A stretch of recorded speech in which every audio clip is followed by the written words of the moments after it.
Good day, everyone. For many years, the Philippines has dreamed of becoming a fully developed nation, a country with a safe communities, strong infrastructures, and fair opportunities for all. Every year, we hear government promises about massive public works, improved roads, modern schools, and better services funded by a people taxes. Yet, despite of billion of pesos poured into this project, many Filipinos continue to ask, where is the project progress we've been promised? So, let's take a closer look in our recent years.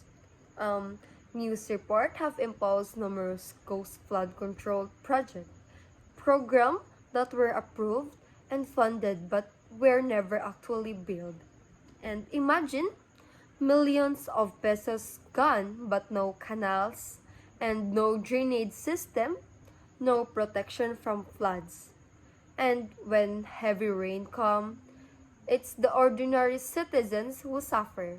Families losing their homes and businesses closing and lives being put at risk, all because of corruption and development.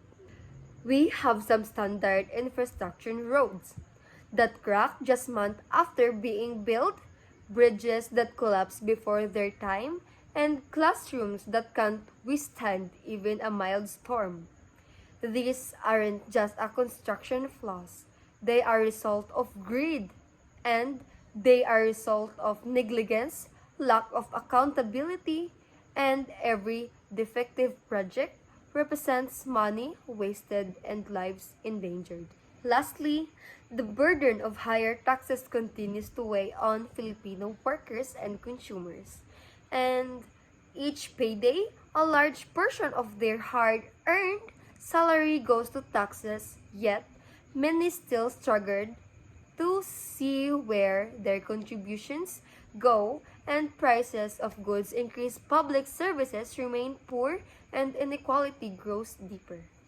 These three issues ghost project, poor infrastructure, and unfair taxation reveal a painful truth. The problem is not a lack of fund, but the lack of honesty and responsibility and how these funds are used. That's why today I want to share my stand on these rising issues, not just to point out what is wrong, and but to reflect on what must be done if we truly wish to build a better and more accountable Philippines. I'm stand before you to express my views on three pressing issues that continue to challenge our nation. Ghost flood control project, substandard infrastructure, and a higher taxes imposed on Filipino workers and consumers. These issues may seem different from one another, but they are all rooted in one common problem: corruption and poor governance. Let me start first with the first one: Ghost Flood Control Project. Every year, millions or even billions of pesos are allocated to protect our communities from floods. Yet, when the rain pours, what do we see? Flooded streets, submerged houses, and displaced families. Later, we find out that some of those projects never really existed. Only on paper. These so-called ghost projects are nothing but invisible monuments of greed. Now, let's move on to substandard infrastructure. Roads that easily crack, bridges that collapse, and classrooms that can't even withstand a storm. These are not just a sign of poor quality. They are symptoms. How many students study in unsafe classroom? We need to raise the bar. Lastly, the issue of higher taxes among Filipino workers and consumers. Every payday, many of us sigh as we look at our pay slips. The deduction keeps increasing, but our benefits and services don't seem to improve. The hardworking Filipino is carrying the burden of a system that often fails to give up. I believe the government must review the balanced tax policies to ensure fairness. Big corporations and corrupt officials should not escape accountability while ordinary citizens shoulder the weight.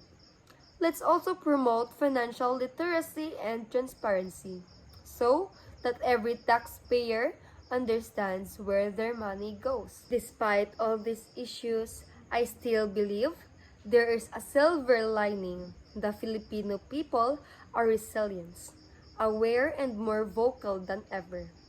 Social media and technology have given us a platform to demand truth and transparency. So, my call to everyone is this. Let's not lose hope, but let's also not stay silent.